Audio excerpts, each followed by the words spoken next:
All right, testing 1, 2, 3. Oh. Ah. All right. Just trying to wait for that sound to come through. Let's see. See what I'm hearing on the right there. Oh, come on. Testing. All right, there we go. Good, excellent. All right, sound's coming through. Let's have a glance at the chat. Let's see what's happening. All right, numbers shooting up. Okay, yes, we're in business, guys. Woo, that's it. Let's get this show on the road. Shroom Live podcast. This month of August. Yeah, let's get it going. Let's get it going. Let's scroll back up. So the Chaos Insurgency. David Shaw's here. Jordan, how's it going, mate? Let's go through the list. So while the crowd builds up, hope you guys having a wonderful week. Oh, geez, the front of my hat is knocking onto this mic. So this is the first time I've used this microphone. Hopefully it sounds good.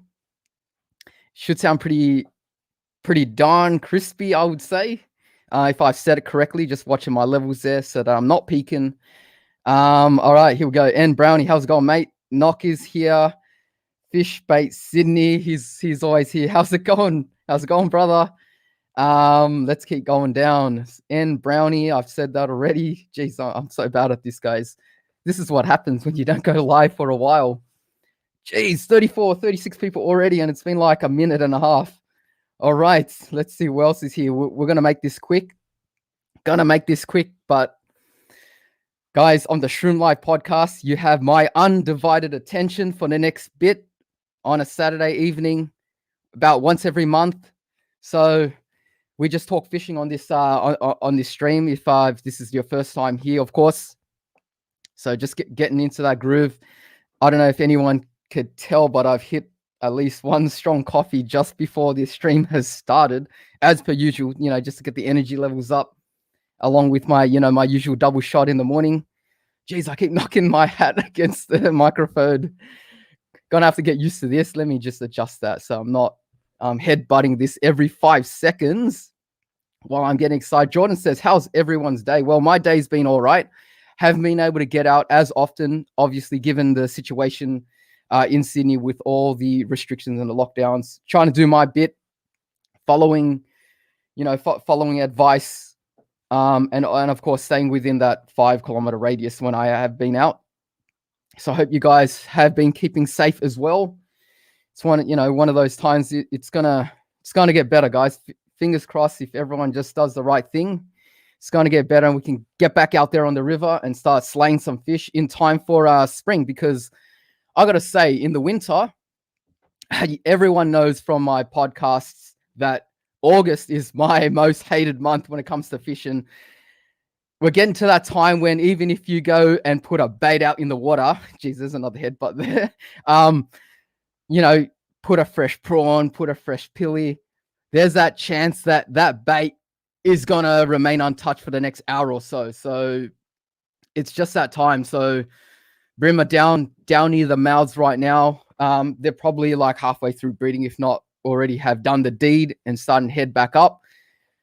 So everything's in flux right now. Your bass, they're down in the salt as well. EPs are stacking up. The Rat Kings have started to thin out in the system. In the Hacking, in the harbour, the Georges, you're not getting them pushing too far up the system at this stage. But go back about a month or two, and they were everywhere. So yeah, things are looking a little bit quiet at this time of year. Different species available. I'll definitely say that right now, you're looking at Trevally, Ludderick. They seem to be the two main species, and salmon. Salmon seem to be permeating all the way throughout the system still. Obviously, it's hard for me to confirm firsthand, obviously, given the restrictions. But, when it was still good and I was still heading out, that's certainly been the case. And just hoping to run into these busting schools feeding on bait fish and jelly prawns. Anyway, let's see who else is here while I just trying to get the flavor of the stream. So And Brownie says, I'm in the 5-kilometer lockdown zone, no fishing or for me. I understand. I think well done for, drawing a line on what you can do and what you're available to do, given the situation and doing your part. So unfortunately, a lot of us aren't as lucky to have access to water within 5Ks. Now, I'm one of the fortunate ones, so I live pretty much next to water, so I can, head down and have a fish if I am having those really strong, withdrawal symptoms, as you guys know. There's only so much you can do addressing that by servicing your reels and wiping down your rods, etc. So sometimes you just got to head out there or watch a video and keep that urge under control. But, I feel for all my brothers and sisters out there that are in excess of 5 or in excess of 10 and not able to wet a line. So that's why I thought I'd certainly come on tonight. Been really busy over the last couple of weeks, as you guys know. So, busy just trying to come up with content. You guys know I've been struggling to get actual fishing content right now because obviously I haven't been heading out as often, and it's been, the toughest season. The toughest time of the year as well. August, like I said, and September to me personally hasn't been very good traditionally either. But that's when you kind of see a little bit of an uptick in the activity of fish as the weather starts to warm up. But as the temperature starts to warm up, you still got that cold lag with the, with the water temperature as well. So might be a bit slow in some years. And at least for me personally, it's been a little bit slow. But anyway, Michael says, coming off 3 donut days, you. Okay, I don't know about poor Michael. The last stream I had with Scratchy, we were talking about snapper. You said you hadn't caught a fish, but since then, you have nailed a few very nice fish. I know you got a nice flatty, and you got a couple of decent-sized trevally. So, like I said, during this time, that's one of the main targets, and you can get that just chasing brim with the, the brim size lures. They're going up the rivers right now, and they're pretty much everywhere. Just got to fish according to the conditions they really like, the top of the tide and the start of the run out. That's when you get the really big ones. Like personally for me, I like to use, like I said, the small lures targeting brim. For some reason, they just nail that. These fish are massive, the size of dinner plates and larger, but they're smashing the really tiny bait. Anything from little paddle tails, flick baits, and anything else which you would assume like your yellowfin brim would take, in Sydney estuaries as well. So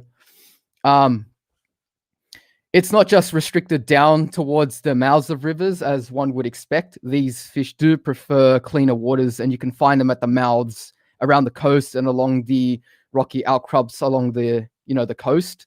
But you can catch them up the rivers as well, all the way through to the start of the freshwater. I know it seems, a little bit crazy how you can get fish up that far, but the water, at least from what I've seen, at least in the Georges and the Parramatta River system, it's very clear right now. So a lot of these fish, even pelagics, are pushing a little bit further up, like your tailor, like your salmon, for example. All right, let's get a few more shout outs here. So Jesse Tocker says, Shroomie boy. Sarah says, hello, Susu from the area. How's it going? Hope you're enjoying the show. Do we have any people from outside of Australia here? Sometimes I get a few internationals. Would like to know who's out here.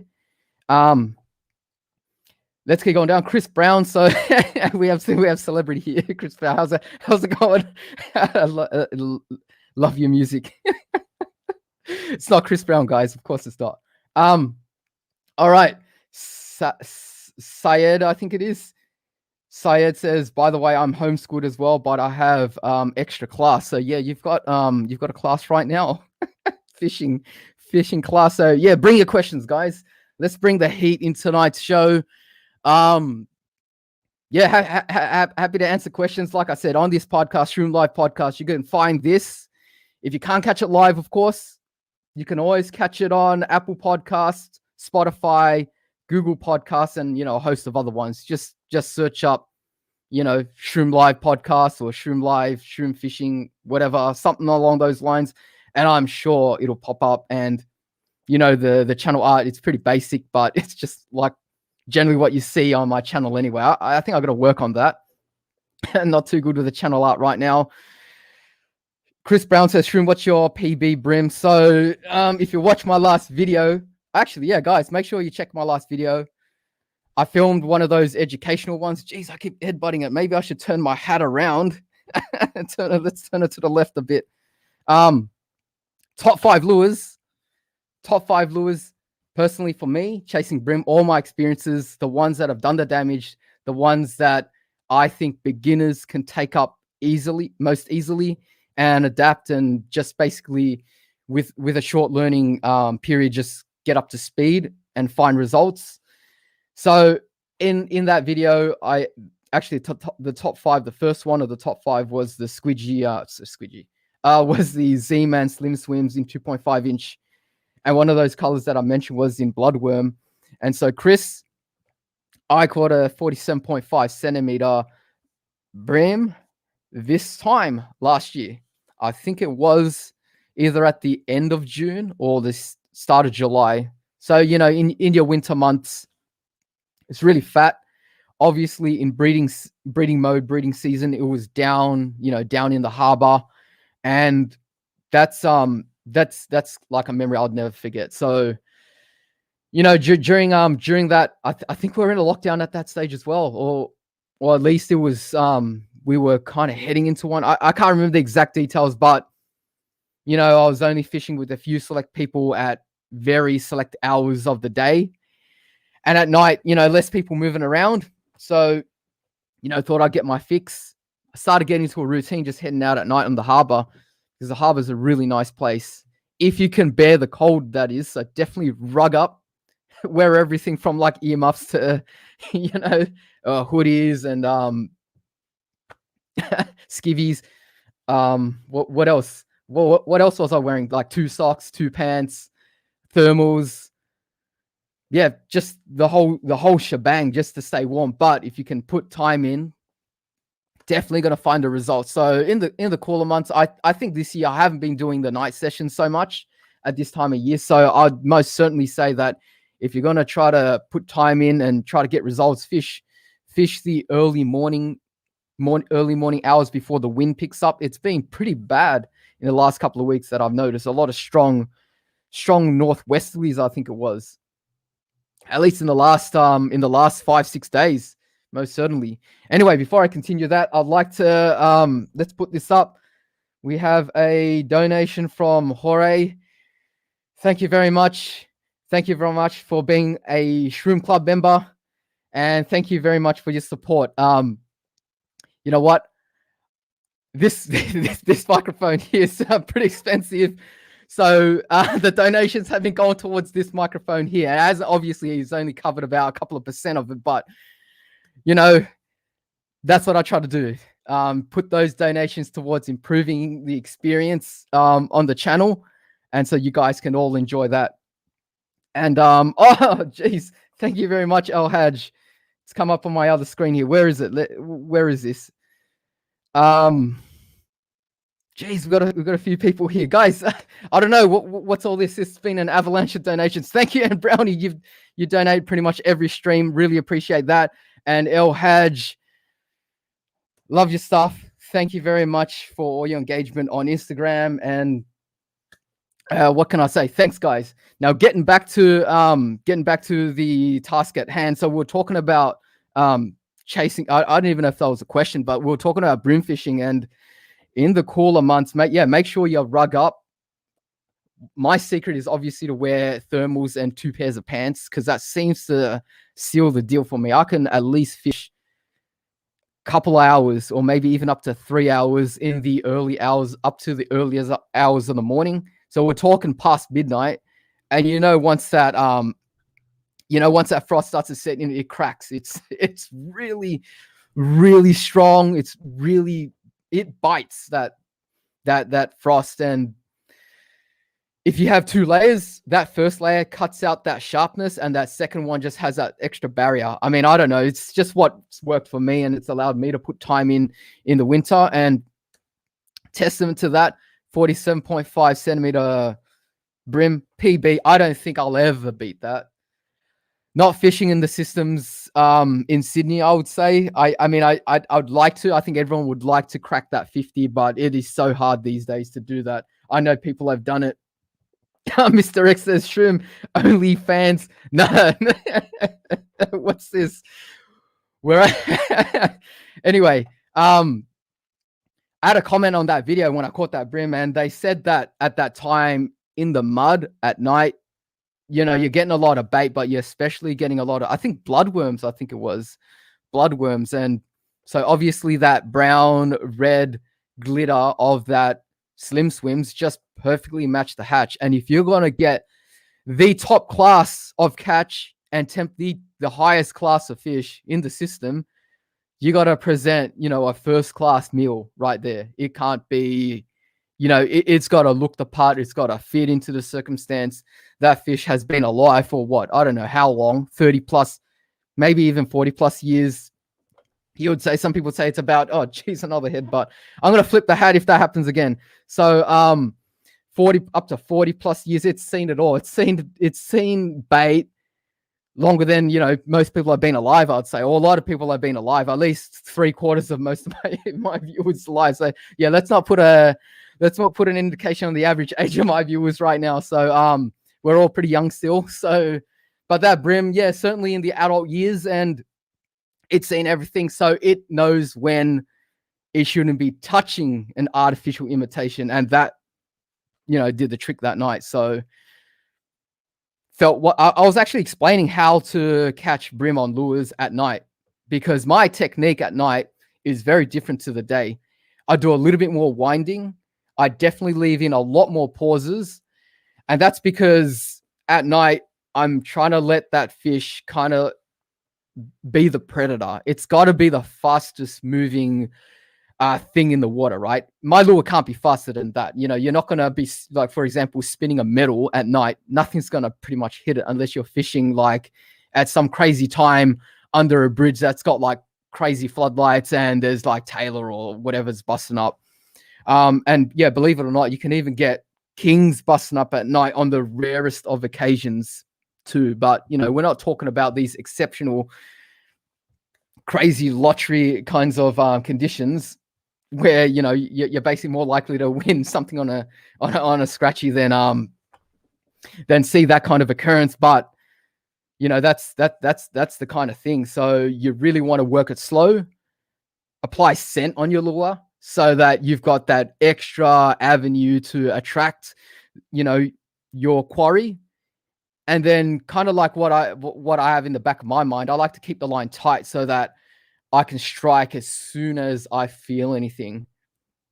Felt the lightest of taps, lifted that rod, bang. I knew I had something semi-decent, but I didn't know what it was, first of all, because usually what happens if you hook a brim, it's going to go for the quickest run straight off the bat. And then you're going to feel a bunch of tail beats and head shakes. And, you know, if you've caught plenty of brim, you definitely know exactly what I'm talking about here. But once you get to that class of brim where it's like about 40 centimeters and in excess of that size, you actually don't feel their tail beating. You're just going to feel like a really like long straight run. So that long straight run is like pretty much a dead giveaway of a 40 centimeter plus specimen. But this was the mother of all brim for me. So I must say that because it was that big, I thought it was a brim to begin with, but then I started to second guess myself. So that's kind of what happened. Then, geez, I can't even put on my hat straight. But anyway, let's answer one of the questions right at the front here. Josh D says, the man Shroom, how are we doing, man? Yeah, pretty good, Josh. Hope you're enjoying the show. Team Hookset says, will you be coming out with merch, Shroom? I got a few bits of dodgy merch that kind of reflects the way that I put on my cap right now. But yeah, maybe at some stage. If you guys keep asking for it, I'll look into that. Jeez, I'm so bad. headbutting this microphone, guys. I definitely sort it out by next stream. DC3 says, if I'm fishing out of wharf at night, do Z-Man 2.5-inch grubs work well? Specifically, the motor oil color. Absolutely, DC3. Absolutely. So I've just gone into like some really long tangent story about how I nailed my PB brim, and you know, Z-Man 2.5-inch, tick in the box there. Fishing at night, tick in the box. And number 3, you're saying fishing at a wharf with a lot of light. I was fishing in pretty much pitch darkness. So you must say that. I mean, you must now understand that if I'm fishing in pitch darkness and I'm getting these hits, then it's going to be a lot easier to get that fish to strike. You know, much easier than readjusting my cap right now. Oh, geez. All right, you got to stop that. Really appreciate it, brother. Thanks again for a donation. He says the last was for a beer. This one's for the new Mike, brother. Keep it up. Yes, I can't be drinking on stream, but yeah, let's assume that this is a drink. I'm gonna take a sip for you. All right. El Haj says my last brim 42 centimeter. I had 25-pound leader. Geez, you feel like you need 50-pound leader if you hook that fish of a lifetime. They know where to run, and you can't turn their heads that easily. Hook it on 6-pound, you're on your knees praying, and that's pretty much what happened to me. And after that first monster run, I think I had a bit of a stalemate out in the bay. I knew that there were oysters, but I just put on enough pressure. So this is one of the tricks that I use, right? So because you're only playing with about 6-pound, and a lot of people like to use 4-pound, you can't push that. You can't push that to, you can't turn it up to 11 and you rip off the knob because you got a monster fish. You can't. You got to play that fish, but you got to pick your times when you want to dominate. And what I do is, when I know that it's running, so long as I think that it's safe and near the surface, because you can tell by the angle of the line as it's heading out, right? If it's heading out forward, you can kind of leave it there. You know it's on the surface. You kind of encourage it to stay on the surface, but once it starts to turn and go down, you apply a bit of pressure, just enough to kind of turn the angle. And in particular, if it's going towards the bottom. So if it's going towards the bottom, that's because it knows there's a snag there. And you just want to apply the pressure right at the end when it's about to get down to that point, or where as it's slowing down.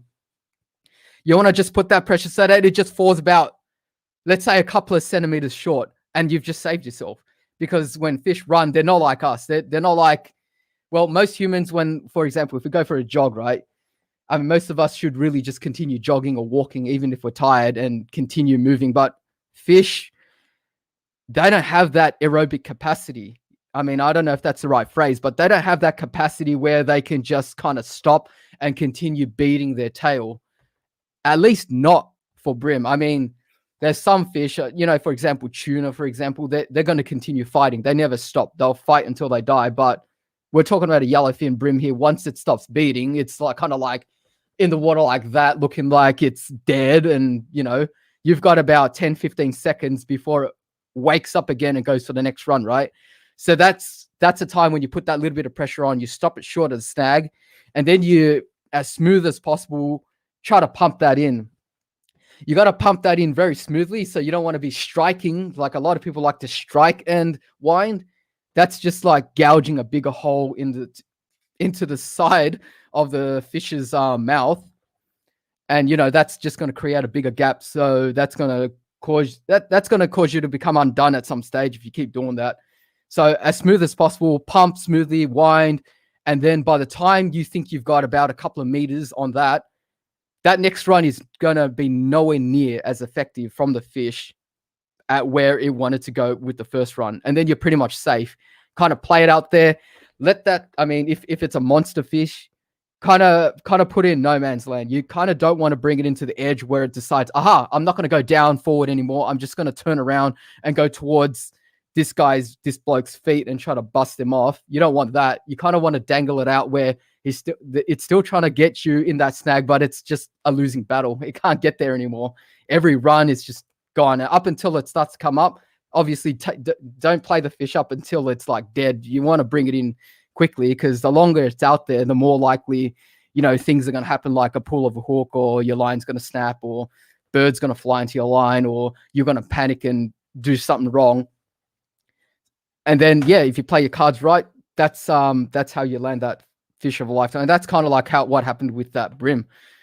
Kind of came to the surface, and the second I knew that I had enough on it, just brought it in. You got to be quick, but if it starts to show signs that it could spring into life, just back off that drag, that fraction, so that when you're up against, when you're about to leader that fish, let it run. It's not going to get you. If the first run it only did 10 meters, the next run's not doing 10. It's doing half that, if not, a fraction of that. And by the time it's done its third, fourth run, it's just like kicking around.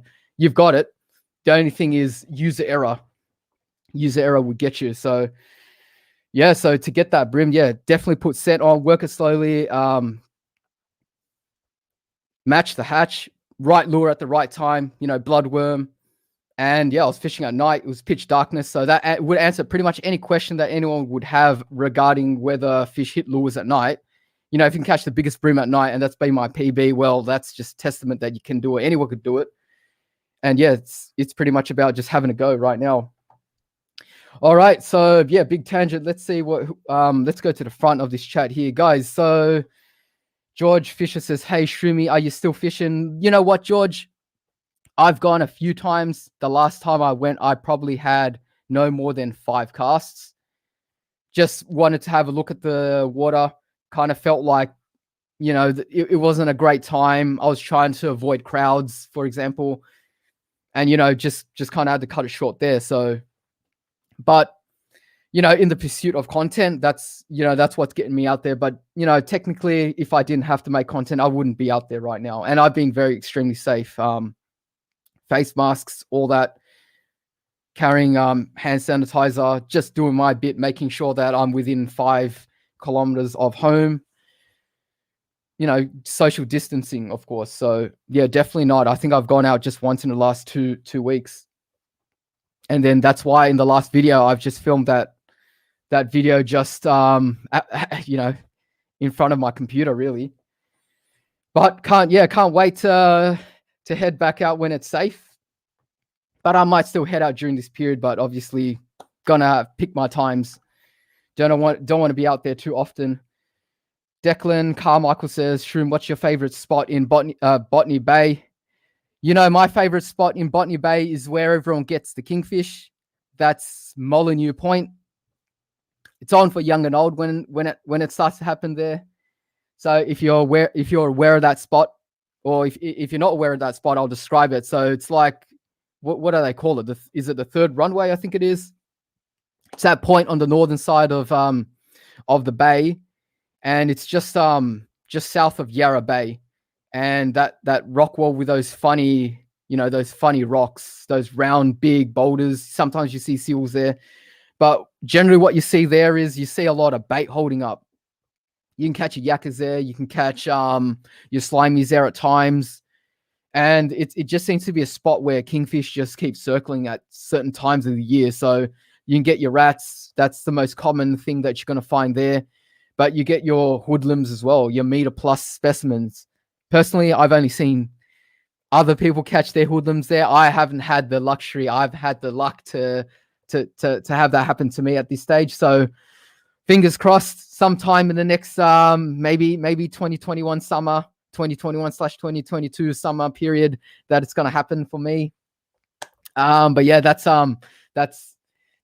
always my hope every time I'm there. Otherwise, you're gonna catch plenty of brim there as well. A lot of legals. You get the odd pinkies, not particularly big, generally just undersized, and yeah, lot of trevally as well. So trevally. Yeah, brim, we'd been catching that on just small hooks and jig heads, throwing on a bit of fresh calamari that we've caught from the system. So, yeah, when you use local bait and bait you've caught yourself, you're pretty much guaranteed that you're going to see some kind of action.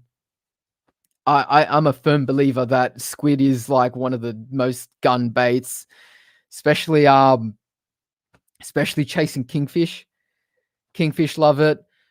You'd probably be able to target brim as well with other baits more effectively. But, when you got that fresh slice of calamari bait that's still got that skin, just like, when you see that skin and it's like all the, what do they call it? The chromophores, just like that brown and, that camouflage on the squid. It's just like still like changing in front of you.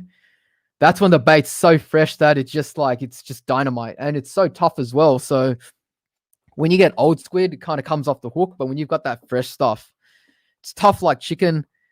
It fishes like a gun bait. And even if you rig it up in like, terrible ways like what I do sometimes, which is take off your plastic, put on a jig head and just lower it down, you still want to catch legal size brim and trevally. So yeah, that's probably my favorite spot in the bay. There's plenty of other spots that I like too, but it's like going to a fair every time I'm there. You never know what's going to happen. Kings, brim, trevally. I've caught tailor there, salmon. I think you can catch pretty much every there, including a seal if you're able to tempt one. Hodem Salem says, "What do you think you lost at the bridge? The one that smoked you?" Yeah. So, guys, so Hodem's talking about, I think about 3 videos ago. 3 videos ago, I was in the Warrenora system and something big picked up my plastic and it just ran under the bridge, and I was putting the brakes on it, and you can see the reel on the rod was just struggling under the pressure of that run.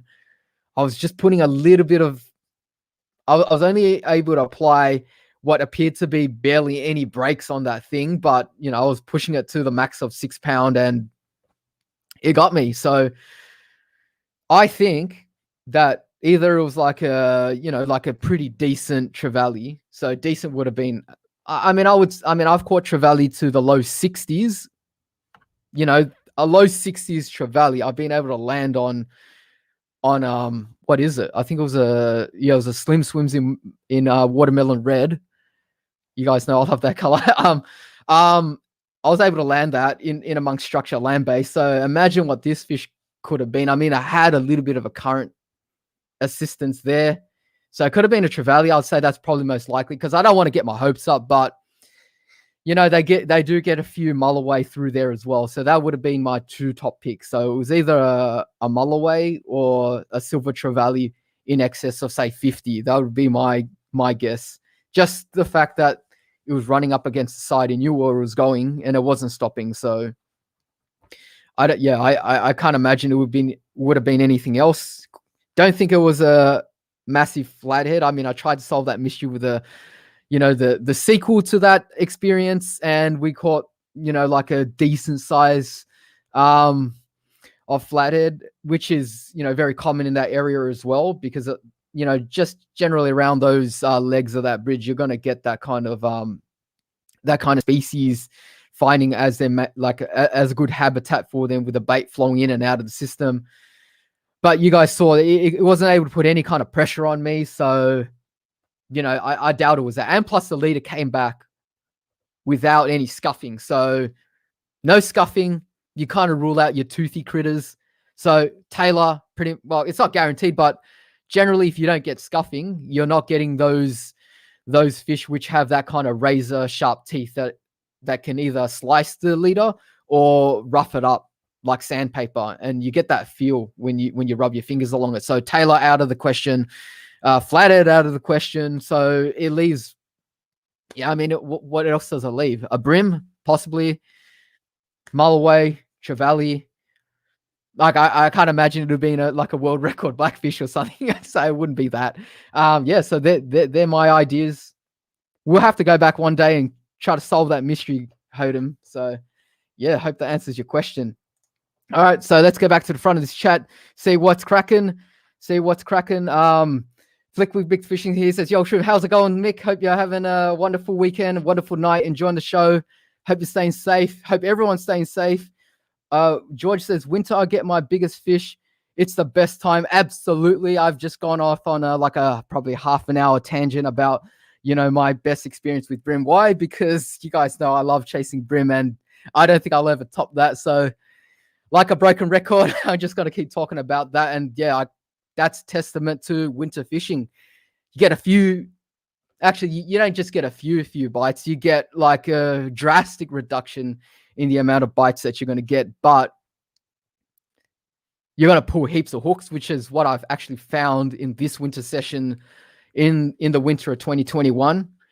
And if you're able to keep it in there, I have no doubt that they're going to be quality, over legal size fish. So just got to keep that hook in. So I don't know what's been going on with me.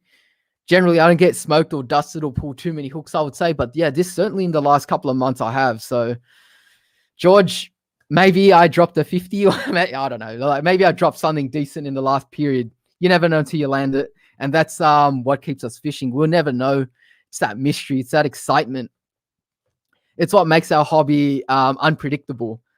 And that's why we keep going out there. You can, like a lot of people ask me, for example, what's the best time to chase such and such and go and, fish this particular spot? What's the best tide? Well, if you fish the peak time and the peak tide, maybe that is the time when you're going to find a high percentage of coming into, what you're really chasing. But that doesn't mean any other time that you just stumble across the river at a bad time that you couldn't catch the fish of a lifetime. So it's not an exact science. Otherwise, I would say, X marks the spot, A, B, C marks the time tide. Make sure you're wearing red socks and your underwear is, flip backwards. Those kinds of things no one can ever predict. And yeah, that's how it goes. But yeah, certainly as a general rule, you get the larger specimens in winter. You get a lot of the larger specimens, the breeding legal size fish in the run up through autumn because they're feeding heavily in preparation of breeding when, nature makes it so that when animals are breeding, they're focused on, spreading their genes, right? And so they're not feeding during that period. Like it happens to many mammals, for example, reptiles and of course, fish as well. So they're certainly sacrificing their health just to spread their genes to the next generation. Yeah, so hopefully, that 47.5 is still out there, guys. So someone could fish the harbor and catch it at 49.50 maybe. So yeah, so definitely get out there. Jordan says, Shroom, what's your personal favorite hard bodies color? What color should I buy? Everyone's got their favorites. There's not one particular color that's going to be the best for every single situation. But, there's going to be some that you've had success with because that's, the ones that you bought and that's the one that you've kind of worked around. So when you buy a lure, if you're fishing a certain spot, you kind of just adapt the lure to the spot eventually, unless you're buying, all 50 colors and you're chopping and changing every single one, you might be able to narrow it down. But generally you have a starting point and the starting point is, what's worked for someone else. Have it like maybe 3-4, special colors that you've seen that people have said have been the better performers. And then out of those, you start there and you find out what works in your system. Now, the hard bodies that I use, I like to use the most basic ones, really. I like to use those chubby, thick, stubby crankbaits. And, I predominantly fish brown waters in the Georgia. So I like to fish the brown or the lure colors that kind of suit that kind of that tinge, that murkiness and that turbidity. And so that's why I generally go the muddy prawn color. So, every lure's got their naming phrase, right? So actually, let's not use those phrases. Let's just say that I like to use anything that's got brown along the body, black's okay. And if it's got that combination with a transparency through the lure, then I'll kind of adjust it towards slightly clearer with a greenish or a brown tinge in the system. And if it's not looking very clear at all, and say the visibility is at approximately 0.5 meter or less, then I'm going towards a matte colored hard body. So something where light won't shine through it. So like a translucent one or one that just completely blocks out light. So you can go down all the way through to like a complete matte black. And generally when you get a lure like that, it's matte black with orange in the belly, for example. But I still like my browns, oranges, greens. They seem to be the colors that I like to gravitate towards. I'm less of the the like I kind of don't use too much of the blues for example, because where I fish and what I target, they seem to prefer those browns and oranges and greens. What's this? I thought the close Molyneux, I think, is it down Shroom, unless you're fishing in the corner of Yarra Bay. Yeah, you can't fish off the wall. You definitely can't fish off the wall. Oh, hooray! Thank you very much. You got to get me drunk at this stage on water. Thank you. Thanks a lot, Hooray. Always appreciate you, buddy. Hope you're enjoying the show. Hope everyone's enjoying the show. Make sure if you can't catch it and you got to leave, it's on Apple Podcasts. It's on how can I forget, Spotify, Google Podcasts. It's on the whole shebang. You can check it out after the stream. It's going to be up there within a day. And of course, if you like the video format, it's going to be on YouTube right here with me right now. So like I said, you've got my undivided attention. Just put your comments, talk amongst yourselves. Also, we've got this nice community going, talking about fishing. And yeah, as long as you guys keep talking, I'll keep headbutting the microphone. Jeez. Let's see if I can adjust that. Brim light contrast colors, they can see them better. Absolutely, George. Absolutely. You know better than most. I value your opinions all the time. Definitely contrast and having like that chubby shape. So I guess like size to me matters greatly. And then I like to pick on the color and obviously like where you're going to put into the water column. I find brim like to hit those and nail those hard bodies when they're on the bottom, or at least close to it when it comes to hard bodies at least. Soft plastics, they have a tendency to pick and run with it. So that's why you definitely got to pause it. Moving it all the time is not necessary. So like, especially like when I started using plastics, I'd use them thinking that you kind of have to move it to make it look like a fish, if that makes sense, right? If you got something that's plastic, it's artificial, it doesn't even look like a genuine replica of what you're seeing in the water, and it's got a tail that should be moved, then, like the most common question would be, shouldn't you just keep moving it then? Shouldn't you just keep winding it, keep it moving, don't let it hit the bottom, don't let it settle, don't let it just remain stationary, because the second it does, it goes from looking like a fish to looking like a rock.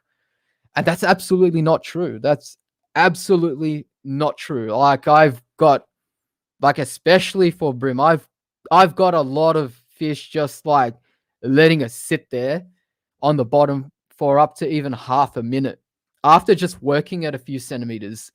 So even though you think it's a rock, the fish doesn't think it's a rock. It's still gonna, approach it. It's probably gonna circle it or just like watch it. And then once it's decided that it wants it, it's just gonna go there, pick it up. And they're kind of like the harder bites to detect as well, because you generally, if you're on the bottom, you've got that slack bow in the line. So you're watching it. So you watch how that line just creates that little bit of change in that water tension, that little ripple. You see that and you just strike. That's the time, and that's when you've got it. Generally, when they pick it up, they're turning around with it. That's very hard to do in wind. So that's one of the, I guess one of the better, more satisfying ways to set a hook. Otherwise, after you've worked the lure and it's still falling down, a lot of people like to say they hit it on the drop. Absolutely true. On the drop, when the lure is moving down, there's a tiny bit of tension, but because it's not quite full tension, because you've stopped, like generally you'd stop winding and you're kind of lowering the rod tip at that stage, that hit comes across as like a really, not like a really sharp thud, but like a really solid, like round kind of thud. And when you feel that, you know that that's the time to lift straight away. I like to, as you guys know, I like to set the hook by lifting really hard and fast. And probably some people think that, I'm trying to rip the fish's head completely off. But, I set my drag right, and fish like brim have really bony mouths. So once you set it in there, so long as it's not on the sinewy bit, like right off the tip of the lip, you're not going to pull that hook. Like once it's inside a brim's mouth and you've got some kind of purchase on anywhere inside the upper or even like the side of the jaw, then I find that brim don't open their mouths. They're very big at all. So it's kind of like protected in a cocoon with your plastic, and you just got to make sure you just apply pressure. So that's kind of like how it happens. All right. Andy K says favorite winter bait. Look, I haven't done all that much bait fishing, but I think was it last year in the winter or in the in the autumn? I was fishing with AK and Mike, and I think that was last year. I might be wrong here. I might have got like the times wrong, but I got a mulloway on a live yakka. So that's what did the damage for me last year. I think I had a bit of lead on. There was a bit of current. I was fishing a harbor wharf. Tide change was coming up. We decided we're going to film that video then and there. We staked out. He was on one side of the wharf. I was on my other side. We got down to business, just kind of fishing in between this little gap, burling up yakkas. Like at that place, we weren't able to catch squid at that time, although I did see a few arrow squid swimming around in the light, because that's what you can see sometimes. Like at night, sometimes you see with the current, the squid are just patrolling at the surface. I think they're hunting or they're just kind of moving around. Weren't able to get a squid, so next best option was to just like lower a live bait just in the vicinity of the wharf. Like I wasn't trying to cast it out, 50 meters out in front of me. I was just kind of like trying to cast it just so that with a bit of current, it was going to be on the side of the wharf somewhere that I thought that the current was going to push everything around, just outside of the strongest part of the light, where I thought the predators might be lurking. And yeah, it just, some stage, it just, the reel just started screaming. It was a long night. My GoPro ran out of batteries, and luckily Mike just flipped out his phone and started recording and coaching and, all that. It was exciting. We were just like half falling asleep. It was way past midnight. It was about 2 a.m. trying to make this video. And yeah, we struck it lucky. Then I was chuffed. I was chuffed because, I think we were fishing from way early in the night, did the hard yards, but when you go mulloway fishing, you hope for it, but it's just as likely, if not more likely, nothing's going to happen, because that's just how it is. The better the class of fish you're chasing, the higher the fish is up the food chain, the less of them there are, and the less likely you're going to run into them. And plus, big fish generally are very wary, more wary than small fish. So throw that all in. All the pieces in the puzzle had to be right to nail that specimen. So, but anyway, just continuing that story about favorite winter bait. Otherwise, if I was to do it again and I couldn't get live bait, I'd be using, for example, mullet strips, fresh mullet strips, fresh prawns. Fresh prawns are extremely good too. The ones that you buy from your local independent tackle stores. Hawkesbury prawns do well as well. Of course, the ones you get in the packet. And I think is it called tweed bait or whatever. They're all pretty good. But if you can get the ones that are just like freshly dead, the ones that are classed as fresh prawns and they come into the tackle store like 1 inch from death or they've just died, those ones, dynamite. And of course, if you can get live prawns, that's like a whole different style of fishing altogether. But, who can't just put on onto a 1-0 hook with a tiny bit of lead and float one down the Burley Trail, a fresh prawn. No fish is going to turn that up. And if you can get like nice strips of mullet, nothing's going to turn, nothing's going to like turn their nose up on that either. Or fresh yakka if you can get that. But generally, if I get fresh yakka, I've got the yakka in live, in live format. So, well, that's probably not the word live format, but I've got a live swimming one and start kicking around. You know what? Let's put a hook through the back, send it down, guys, send it down for a mulloway. You, all right. Okay. Getting carried away there. Let's just take a sip of water. The brand says, good day, Shroom. Hi, the brand. How's it going? I think it's the first time you're here. Hope you enjoying the show. Yeah, Knox says, lost my place. I feel like a party at the moment. Lockdown has mentally affected me. Yeah, that's right. During certain times of the week, I kind of feel like, it's getting a bit lonely. This weekend, let's come on live. And you know what, guys, I'll try to get some more live streams going as well. So I've actually put in a little bit more effort into making more content. So the other day I was on Dave Austin's podcast. So if you guys follow that, go check that out. There's a bit of an episode with me. So we just talked fishing in the lockdown, just trying to catch up. And yeah, Dave, if you're listening, really appreciate you inviting me on. That was my first experience being a guest. So that was interesting. That was absolutely interesting being a guest, because normally here I just like turn on the mic, set the gain, and start headbutting the microphone, of course. All right. What's this? Con James says best fishing spot, Eastern Suburbs, Sydney. Look, I haven't done too much time off there, but in the day, if you're in the Eastern Suburbs, you're fishing off the coast and you have your favorite spots, you have your favorite areas where you can catch fish. But other than that, you're looking for bus stops like along the, like if you go back to the start of April, it's the start of autumn and late September, I saw so many videos of people sending videos. Saw so many videos, people sending video. I saw so many videos just up and around, the fishing space that, salmon were so thick that you could like literally spot them, like deep, large, blackout areas in the water. And if I lived there, I'd be there every morning trying to spin some salmon, like from what I saw, you just couldn't go wrong. Like if you knew that where they were, I think, where was it? I think Coogee had a few occurrences of like massive schools, for example. And I wish I was out that far east to capitalize on that. But other than that, I haven't done, like I said, all that much fishing off the coast or rock fishing, because that's one of those questions that I always get on this live stream. When I'm going to do it, I will do it at some stage. It's going to be interesting. It's going to be a crazy video. The Shroom, the newbie rock fishing. George says, yeah, it's done it to everyone. Yeah, absolutely. So I think, like, I know this is a little bit off tangent, but I think you see what we have here tonight is we have a community, and this community just wants to hang out, but there's no like real like place to hang out. Like I've always wanted people to just kind of talk amongst themselves in my comment section.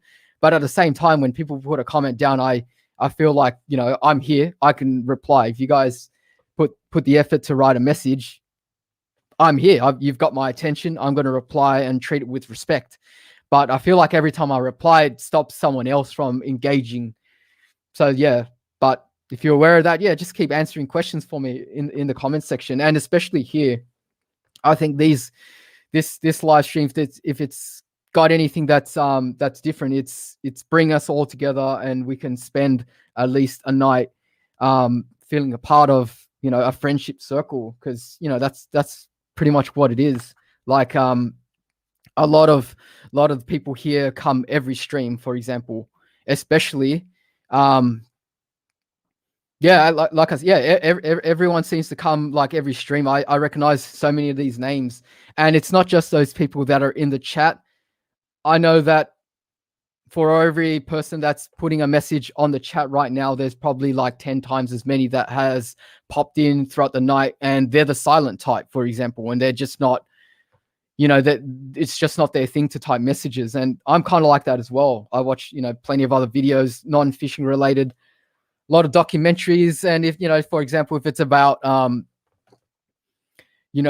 for example, let throw something out, something about the Eocene and this animal evolved from this and that, I'm not going to put a comment up. I love watching it, and that's it. I just enjoy it. And I just sit there.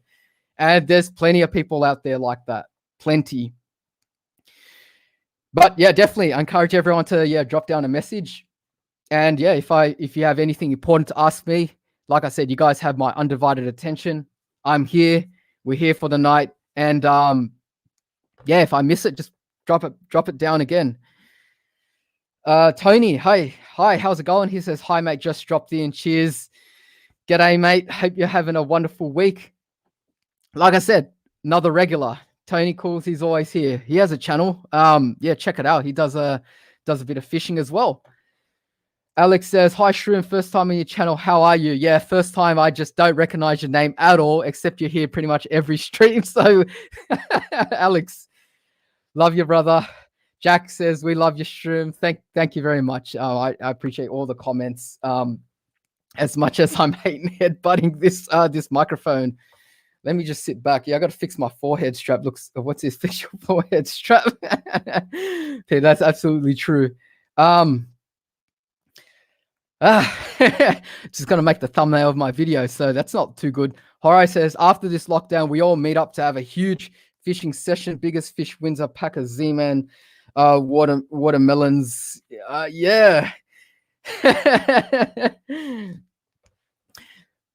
Best fish wins a shout out from your favorite neighborhood fisherman, the Shroom. So El Haj, in lockdown, I go every second day fishing. Oh, I'm so envious. Hope yeah, hope you've been well, El Haj. Hope you've been well. Hope obviously I know you're staying safe, obeying the rules. Hope you're able to enjoy fishing for what it is. And I hope you catch a few fish for me, brother. So, and everyone else that can't get out. George says North Maroubra is okay. There you go. There's a good area along the coast. George, he's an encyclopedia of information. So you'll see him sometimes just answering some people in my comment section. I love that. That's just absolutely amazing. And Brownie says, I'm up. Hooray. Koa Bui says, nah, put a Stella exist up. Okay, that's probably about something else. I've lost it here.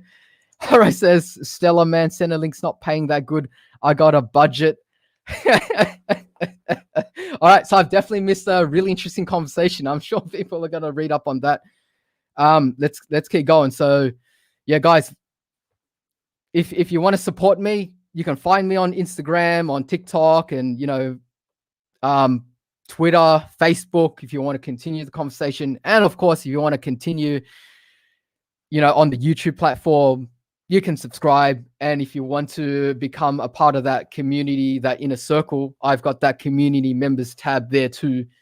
Check that out. It might be for you, trying to develop that. I mean, it's not so big on YouTube, unfortunately, but it is what it is. Hopefully one day we'll get something going, whether it's through that or through some other platform. But at least hope you're enjoying the live stream. If you can't catch all this right here, right now on a Saturday, 7:30 p.m., generally once every month, the Shroom Live podcast comes live here. You've got my time.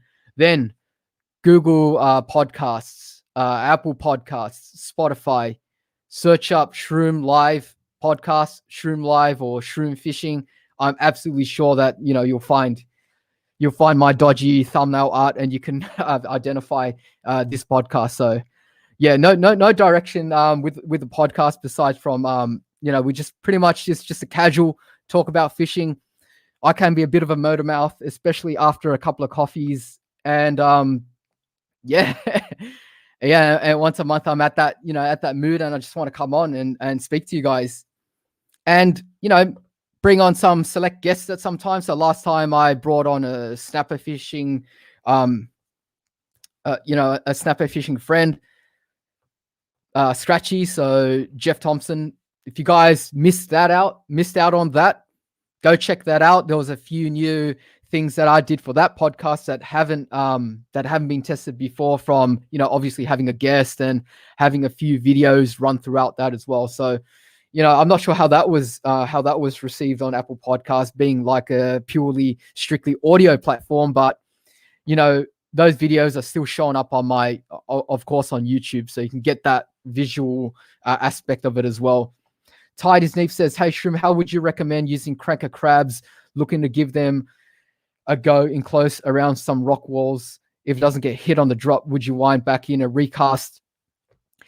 From my experiences using the cranker crab, they can absolutely just hit it just on the cast alone. So obviously I'm not casting towards purely just open water. If I'm doing that, I'm trying to cast towards areas just off structure, and hope that I'm not going to get busted within the first couple of seconds. And yeah, certain times of the day, certain times of tides, Brim will just like not really think about it. They'll see a crab floating down and they'll kind of circle under it. And just as it falls below parallel of their eye level, which is what I've seen, they will swoop down and have a quick nip at it. So they do that because they try to disarm the crab. So if you ever watch, I know it's pretty bad, but if you watch like videos on like TikTok and whatever, you see like a lot of these fish like to disarm their prey first, or they have some kind of like way that they like to hit their prey. For example, brim like to hit the claws one at a time and then disarm that and then go for the big pickup. Most of the time, that class, that size of brim around a legal size, that's their avenue, that's their strategy in getting a feed off a hard shell crab. You know, like lower risk is to, you know, take your time. The crab's not really going to get anywhere. Disarm it, then go in from behind. Behind seems to be a big deal with a lot of these fish. Like to hit it from behind if it's got claws, and that's why like a lot of these baits, you know, like you can rig them like sideways because the crab moves sideways, but generally you kind of rig them through the back because they kind of hit in that way that they're coming over the top of the fish, if that makes sense. And that, you know, like I'm sure everyone's seen these videos because they're popping up all over the place. Like, you know, people like put like little yabbies and little crabs in their pufferfish tanks, and the pufferfish likes to like go around the back and suck in the little crawl from behind and disarm it and hit it from the back and spit it back out. So that's like another way that, you know, this other particular species of fish will feed. So obviously when I try to catch puffers and, you know, toadfish and all that, but yeah, food for thought. So I've definitely noticed that on their day, if you throw the crab just off structure and it falls below eye level of a fish will see it falling down, come around, get a good look as it falls down. If they've already decided they're going to hit it, they'll come in for a nip before it hits the bottom. A crab is most defenseless when you can hit it from below, right? So therefore, when it's floating down, that's when a fish is going to decide that that's the time. That's when it's most exposed. That's when it's got no leverage against anything. It can't really run. It can't really run. It can't really like, you know, flutter away in the water, right? It can't really do anything except like drop down with its claws like that, disarm it, and you know those cranker crabs have the hooks, those trebles right on where the claws are, and then you obviously got to set the hook. So I have pulled a few and not really set the hook on a few hits. I think it takes a bit of practice, but yeah, certainly, yeah, set that hook in because there's a double joint in the lure. You're not only just like having the line, the leader attached to the lure, and then it's like a direct connection to the hook. So it's like only one joint, like a soft plastic, for example. It's like a double jointed lure. There's weight from the lure. I think it's about, 3.5 grams. And then there's the claws as well that's moving. So it's kind of like a vibe or a blade. So blades, I find that you can definitely pull hooks if you don't put like a lot more pressure, just keeping the line taut, because a lot of that is from just the lure pushing down, and then that treble is dangling down. So a little bit more tension, yeah, to get the job done. So, and like just to go back to your question, the tide is neat. So I do like to recast and just keep doing that kind of technique because it just works, especially if I'm fishing directly above vertical structure or structure on the vicinity where I'm not just casting out very, very far. I'm casting against the edge. Like in some of the videos you'll see, I'm not actually casting out in front. I've angled myself and I'm casting like diagonally so that I can get a little bit more line out and I'm at an angle where the fish is not looking at me. Throw that in against the side, but have it about 0.5 meter to 1 meter off. Bring it in with 1 or 2 hops, probably just 2 hops at the maximum before I hit snags, and then I'm either going to get smashed or, you know, it's not. Simo says, is fishing illegal in Sydney? If you're talking about the lockdown, I want to say that I'm not official advice. I'm not official word in any sort. I'm trying to bring on someone that could, you know, give some advice regarding that. But right now, depending where you live, yeah, fishing has not been locked out. But that's all I'm going to say about that. Again, make sure you check. Anything could change on any particular time and day. You know, things are still, the situation's still evolving, unfortunately. So what I say now maybe is different tomorrow morning. Yeah, George. So George says, yeah, no Simo, it's legal. Passive exercise, just stay in your local LGA. LGA, right? Yeah. I don't know. I kept thinking LPG for some reason. Liquid petroleum gas. Novo. Hey, how's it going, Novo? He says, Shroom, what is your favorite lure from the Berkeley Pro Tech range? You know what? I will tell you my new favorite coming up very shortly. Like, I don't know the guys from Berkeley are listening to this, but you know, I have been slaving away in the past couple of months putting together a video. Now, if you do see a video, it's one from before the lockdown.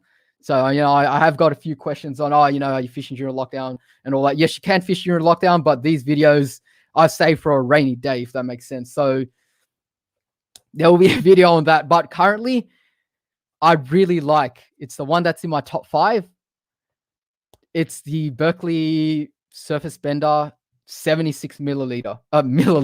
So that's volume, guys. Sorry, not milliliter, millimeter. So it's a long bent style fish pattern. It floats on top of the water. I love the color range. I love that one that I used, which was in the like a pink, green, yellow with white underbelly. And you know, I haven't really you know, lures like that, they're always fun to use, whether it's like the OSP, you know, bent or any other, you know, bent style lure. It's just interesting. It's asymmetric, like I said. It's not something that you would look at and say, hang on, how's that supposed to work? But it does. It does, because when you twitch it, it's got an erratic action, but it's not an erratic action in the way that it makes it look like it's not like a fleeing bait fish. It's like something that is semi-injured, that's trying to do a few darts on the surface. And I don't know what it is, but anytime you bring out something that's unique and the fish haven't seen, it's just really effective. And I think that those lures are some of the simplest lures to use, those bent style OSP, you know, bent, or in this case, we're talking about the Berkeley, you know, the new one, from the ProTech range, the Surface Bender 76. So anytime you want to get it, well, basically the way I kind of see this lure is that it looks like it's an advanced lure, looks like something that no one could get their head around, but it's one of those surface ones where you just have to give one twitch and that's enough. Like in the videos that I've done before, that's all I was doing, really. I was just figuring it out on the day. So obviously be adaptable, guys. Don't just like pick one technique, change it up. You never know, on the day they might prefer a lot of twitches, but in the videos where I put them to the test, they only preferred one twitch every other second. And I can imagine everyone could do that. I guess there could be one simpler lure type that did cross my mind when I made that list for the top 5 brim lures. So guys, yeah, make sure you check that one out. Very interesting. This is like one of the first videos in like a year or two where I haven't actually gone fishing, because normally I make a fishing vlog. There's one lure type, and that's the you know, those cicadas that people use for bass. You can actually apply them to brim fishing as well. Personally, I'm no expert. I haven't thrown these kinds of lures, but if I was to, you would just be casting towards the bank in the shadow lines and just pretty much just slow winding it. And I guess that could be technically a bit simpler, but I thought that was a little bit more situational, a little bit more advanced for the average person. So that's why that one. I mean, yeah, one question that I've been getting about that list is, you know, once you include this, once you include that. I actually, if I could include a list, I could probably write down like a top 50 list of all the lures, and on any particular hour of the day that you asked me to reassess and talk about it, my list would change drastically, but it'd be the same like 50 lures, I guess. But there's so many lures on the market. A lot of them are so good, fantastic, top notch. They do the job. They do what they say they're going to do on the packet. And it applies to all kinds of terrain, all kinds of habitat, all kinds of fishing styles, you know, from Sydney to any other part of Australia, really. And you could probably apply them to different species overseas, for example. So yeah, unfortunately, I only did a top 5 because, you know, I just want to cut to the chase. This, done, you know, like, but really I could have put in if I made the video on a different hour of the day, it might have been a slightly different top 5. And if I was to really include everything that would make the regular rotation, it'd probably be around the top 50. Top 10 probably wouldn't even be enough with the amount of lures that I've used. So yeah, that's kind of like how I saw that. George Fish says the police minister in 2020 said it's legal to fish. It's food gathering, a passive sport exercise. Yeah, I think a few streams ago, I kind of said that it was along the food gathering. But like I said, I'm no official source, but George is basically saying that that's what the police minister said. So he's rehashing what actually was said. Jorge said, okay, that's directed at Danny. Royal, is it? Sorry if I butcher that. He says, hey, mate, I'm in the Para LGA. Any recommendations for fishing in Lake Parramatta at this time of year? You know what? Those fish are pretty much impoundment bass. I know it's kind of like connected to some trickling water over the dam wall, but, you know, from my experiences over there, you're going to get bass. You're going to get carp. They're the two main species. I haven't caught anything else. I've seen like water dragons. There's probably turtles in there and all kinds of other critters, maybe catfish as well. There's a few nice carp in there, I got to say, not just your typical common carp with that golden color. I think I've seen a few what I would consider as koi, you know, white, bit of orange on the flanks. So, or maybe they're called goldfish, you know what? Like, yeah, maybe it's goldfish, but good size carp there. The water is extremely deep in that lake. And I promise you, if you just throw out some plastics, you'll catch bass. I haven't had luck on surface lures there. I haven't had luck on spinner baits, which is like what most people would say. If you're going to chase, yeah, so Horace says, yeah, you can get carp, eels, catfish, and the odd bass Lake Parramatta. Yeah, absolutely. So yeah, he says it's his local. Yeah, that's right. Horace knows exactly what's there. So he's caught even more species than what I've caught there. So, yeah, what was I saying? Yeah, so definitely I haven't caught any bass off the surface. Okay, that's a lie. I have caught bass off the surface there. I have caught bass. I've seen when the lake has erupted as though it's like in those videos when people turn on their motorboat and then they're driving through like schools of like carp and they're, you know, jumping all over the place and they end up hitting inside the boat and hitting the guy's face. You know, those ones that go slap and, you know, you just rewind and you watch it. I've seen that. I've seen that with bass at that lake. And I threw a surface lure during that time. I think I only hooked up twice. And I only landed one fish during that.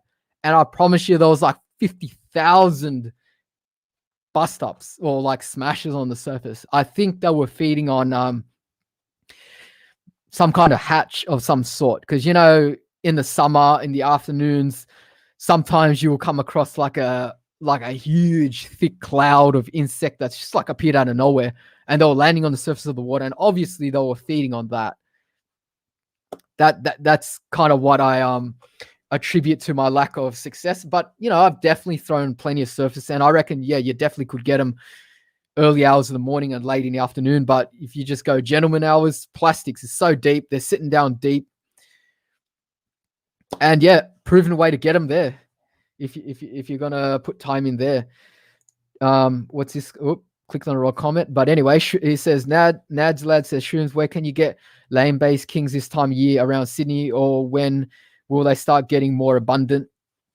You can always get them inside the system in the harbour, like main harbour and middle harbour, hacking as well. But generally, these fish are really massive, so I don't know how abundant in numbers they are. Every year in the winter, of course, up the system, you get a myriad of reports of meter plus kings. But in terms of like numbers and rats, it's been a case where in the cooler months they head offshore or they head towards the coast. They're off on our reefs, and you won't see them up until the weather starts to warm up again. So generally bigger specimens, like which goes according, you know, which adds more evidence to that general belief that you get more size in the winter as opposed to summer. But you definitely you make up for it in terms of numbers in the summer. But yeah, like just to give you an idea where you can catch kings right now, you can certainly fish anywhere in the bay. You're going to come across them, and in the harbor, you can catch them east of the Harbour Bridge right now. That's probably where you're going to find that you're in with a good chance. If you go to a spot, you're definitely going to see people that are going to say that, yeah, they saw kings here and there, or someone caught this and that in the past couple of days or week. These days, king fishing in the winter, it's not a myth anymore. It's not something that couldn't happen.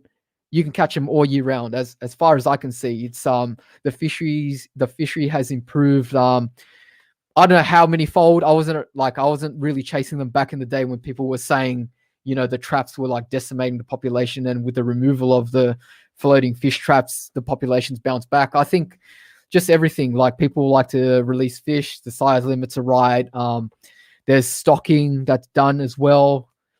There was one year where I caught like the tiniest king, and I know that came from, when they stocked Botany Bay, for example.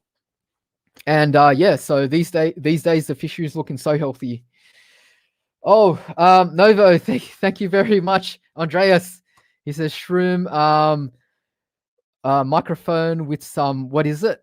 Singing emoji when. Okay, one of these days.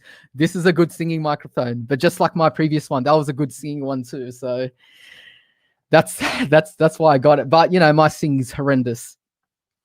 Maybe if we can get the channel to 100,000 subscribers, I'll step outside my comfort zone and entertain you guys and make you guys fall off your chair one of these Saturday nights.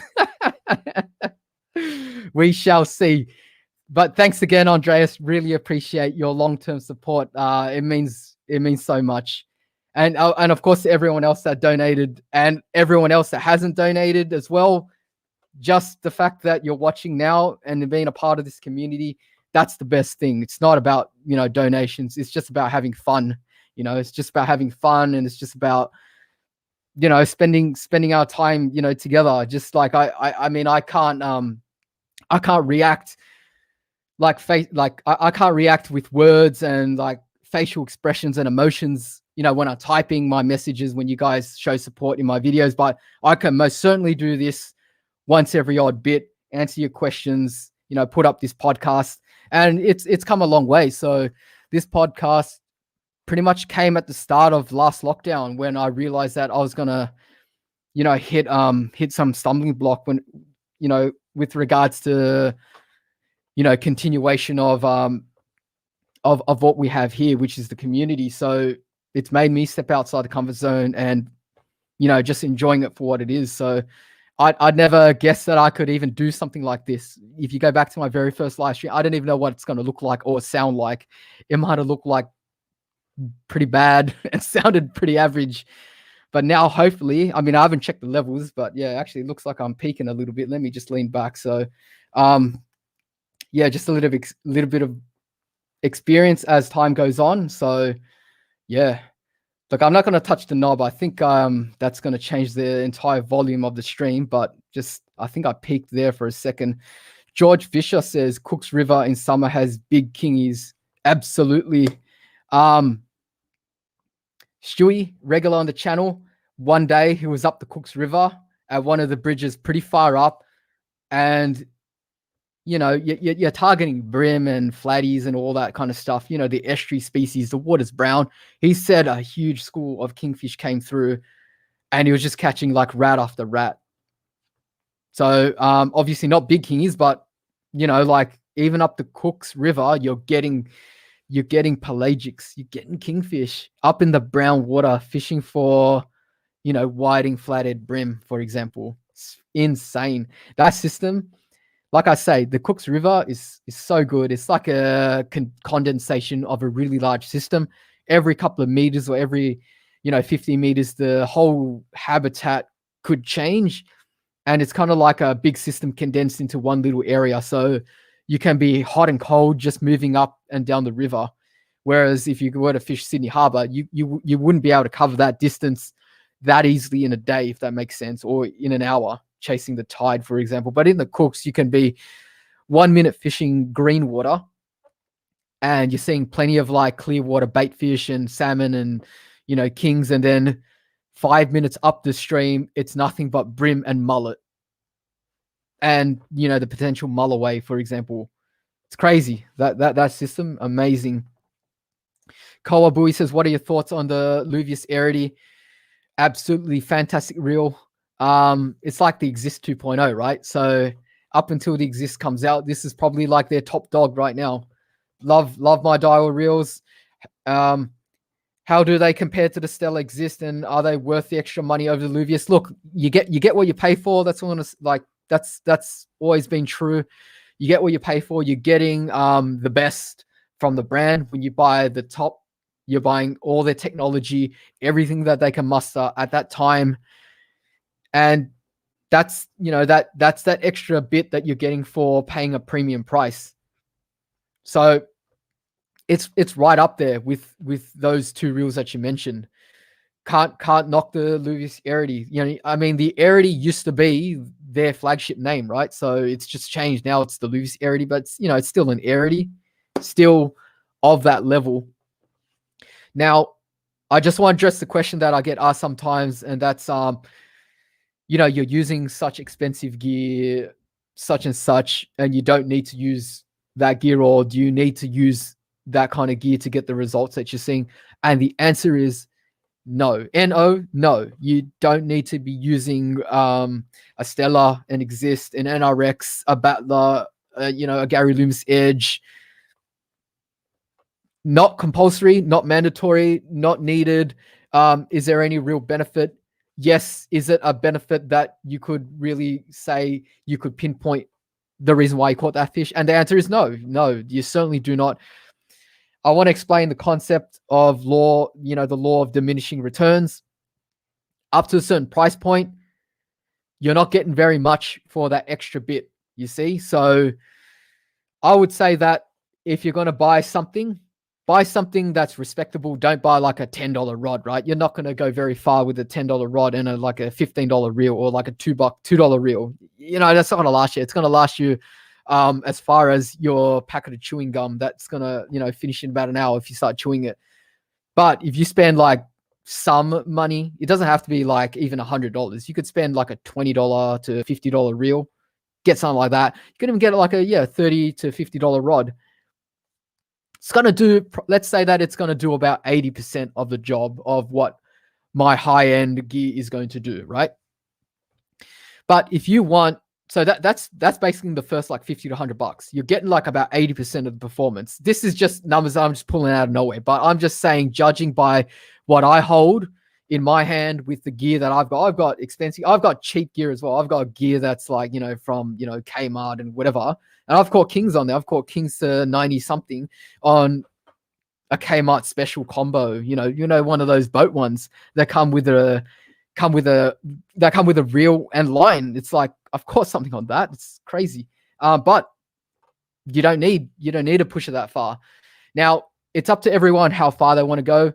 But once you start getting to about, I say, the $150 to $200 range bracket, maybe 100 to about 150, you're getting probably 90% of the performance anyway. And after that, it's just, do you want the extra 1%? Do you like, for example, knowing that in your hand, you've got the latest and greatest from the particular brand that you want to support?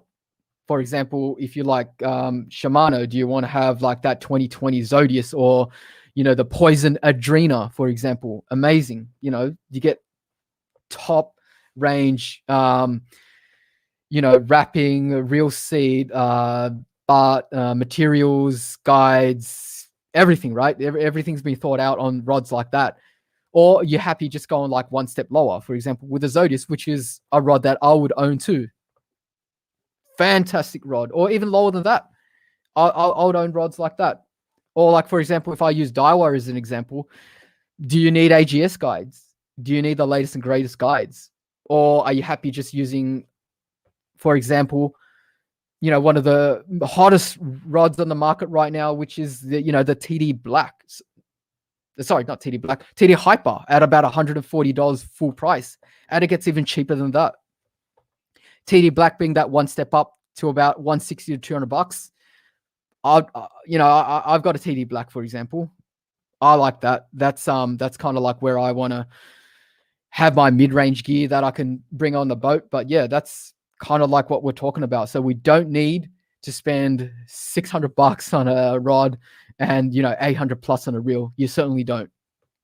Yes, they are superior, but it just because a $50 reel is 16 times less costly than an $800 reel doesn't mean it's 16 times poorer in performance. It's probably no more than double if I want to put a number on that, for example. All right, let's keep going here. Rambo Rippin' Lip says, "Hey, got home just from work just in time for a Shroom live." Yes, that's it. That's the way, Rambo. Absolutely. Nads Lad says, "Thanks, Shroom." Carlos says, "When using soft plastics and receiving numerous bites, do you suggest striking? Do you suggest striking one of the bites? I've only caught flatties and seem to take the whole lure down. Aha, I need some brim."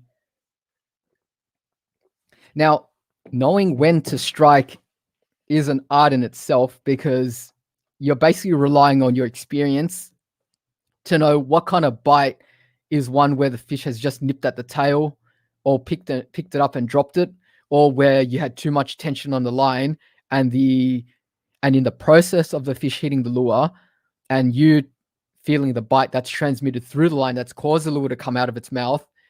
When do you strike in any particular situation like that? I mean, that's so hard to describe. You see my videos, I can get hits and I'll tell you when I'm getting hits, and sometimes I'll strike and sometimes I don't. So you have to kind of like get some experience and figure out like how your particular target behaves. Now, when it comes to flathead, right, no question. If you feel a bite, it's generally a thud. Lift that rod, lift it hard, because you want to get that lure sinking into the top of the jaw, and at the same time, you don't want it embedded deep into the body. So a quick lift generally gets it to the front of the mouth and around the corner or near the top. If you're a bit slack and a bit slow on that, you guys know what happens. It's going to end up halfway down its gob, and a couple of head shakes later, when it's at the surface, there goes that fish. It's sawing you off, and that's all she wrote. Now, when it comes to brim, like I said, they don't have small mouths, but if you watch videos of them feeding, if the fish is coming in like this with the head and the top of the fin facing forward, they turn on their side and then they open their mouth, and it's not a big mouth, but it still creates a slight suction effect. And so if generally I find that if I have a little bit too much tension, that lure just falls a little bit short of being inside its mouth. And so when I feel like that kind of particular that particular sensation, I don't strike, because I kind of feel like, okay, well, I got unlucky there during the process of working the lure and winding the slack. The slack wasn't quite right at that time, and there wasn't enough there for the fish to kind of suck it in, because brim don't have big mouths. Some fish do. Flathead, bass, mulloway, if you get a hit, it's like boom, you're getting pulled forward, like sometimes it feels like it's ripping the rod out of your hand. That's that sensation right then and there. That's that sensation. And either you should have struck, or you just like got completely outclassed by that fish, and your chance is over because you're a bit too slow. So with brim, you're looking for like a sensation, but the line's got to be slack if possible. And if it's slack, I find it that's when it's able to just get that couple of extra centimeters inside its mouth. And when you set it, bang, it's in the side of its mouth and away you go. But yeah, very interesting. The fish turns sideways to go hit something. Don't know whether that's like, yeah, I mean, I don't know exactly why they do that, but that's what I've noticed. So that's what brim do. So just got to play it according to how they feed. Golden Hour Fishing says, Shroom talking about JDM tackle is what we need more of. Yeah, I can never get enough of JDM tackle. Love it. There's so many good JDM gear, but Australian gear, American gear, all places of the world make fantastic gear. It's impossible to fish every rod, every reel, because these are like assets. When you buy it, you're keeping them around for months, if not years at a time, right? So it's really hard to kind of like get a judge on every single piece of gear that's out there. What's this? I got a mad secret spot on it, mate. Guarantee 60 plus.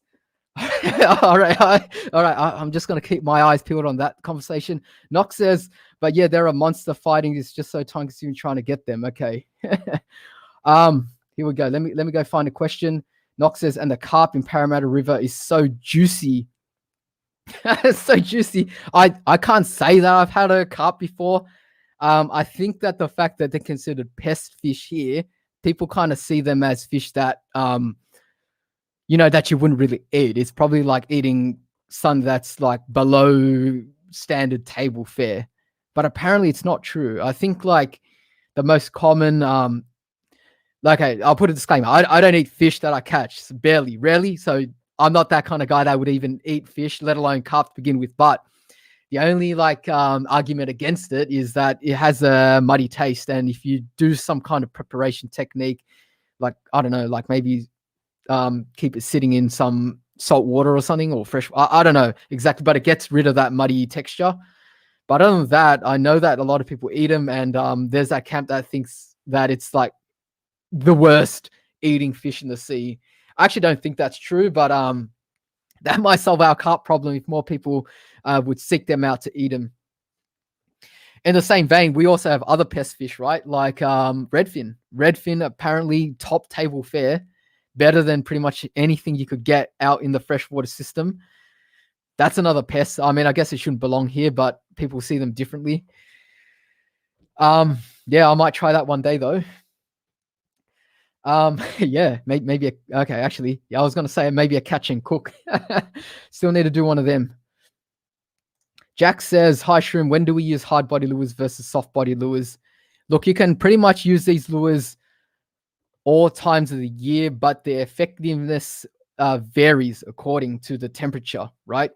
So we have to put that down here. There is a preferred lure type or a preferred time and place to throw particular lures. Hard body lures, moving baits, much harder to get fish to bite when they're slow and sluggish in the winter. That is my experience. I have thrown hard bodies. I struggled to get I've struggled to catch fish when I'm fixated on getting something on a particular lure type. Soft plastics seems to be the most versatile, seems to work pretty much any time of year, any time of day. Jack, so I don't know if you saw my last video, but I went through top 5 top 5 lures for brim, including some hard bodies.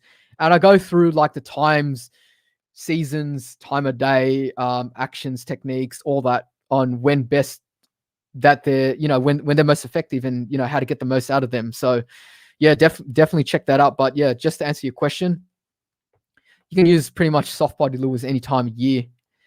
Hard body lures, you can use some hard body lures any time of year, but at least the moving ones, a little bit more limited.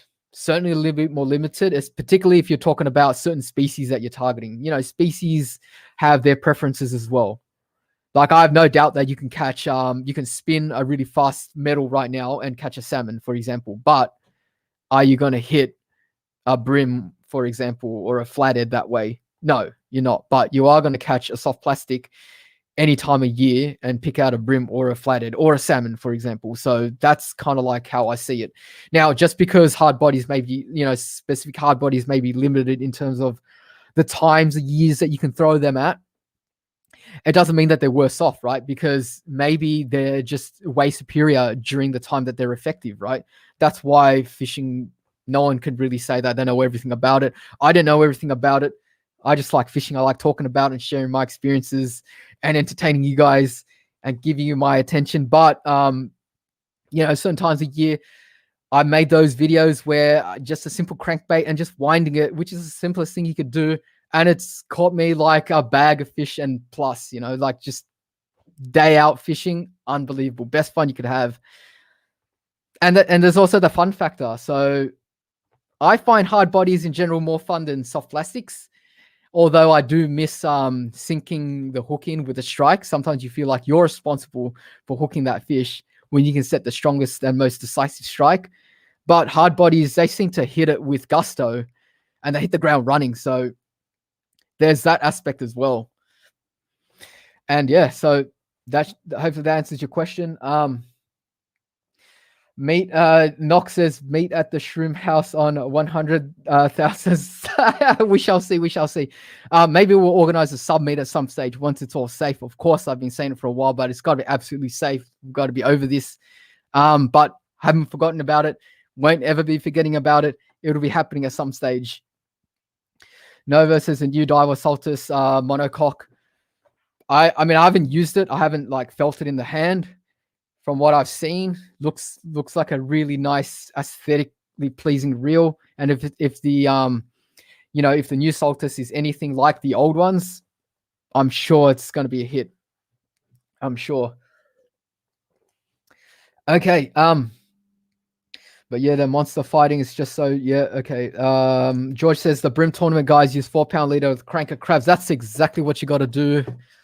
Fishing a tournament. You gotta go for the best. You gotta go for the big fish. Cranker crabs smash the big brim. Toss them in structure. It's so realistic. It's probably the most realistic crab on the market.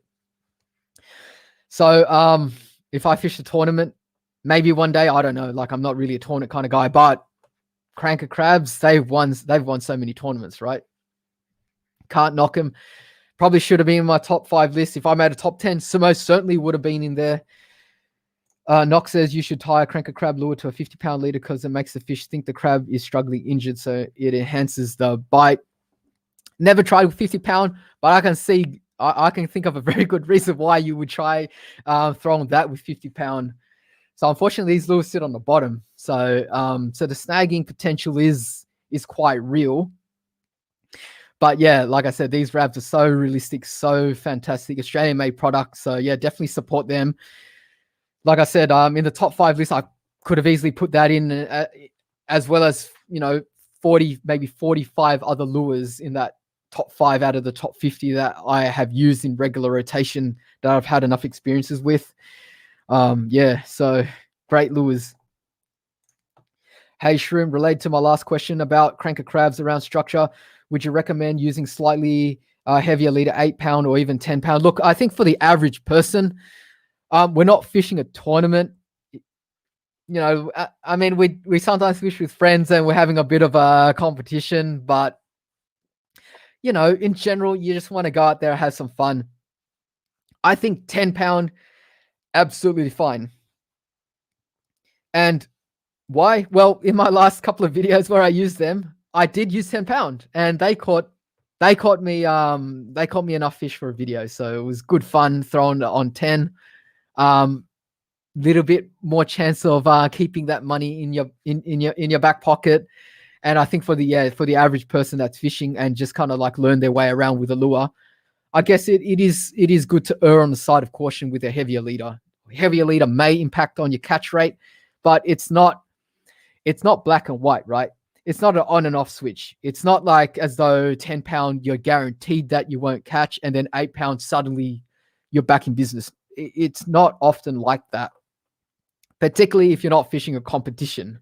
So yeah, go ahead and tie it on 10 pound. I've caught brim on like 14, 20 pound even. I mean, if you bait fish, people have caught brim on 50 pounds. So I mean, if you can catch brim on 50 pound and you have no idea what you're doing, then you can use pretty heavy leader. Now that's obviously like heavily impacting on your success if you're using 50, of course, but just goes to show it's a sliding scale.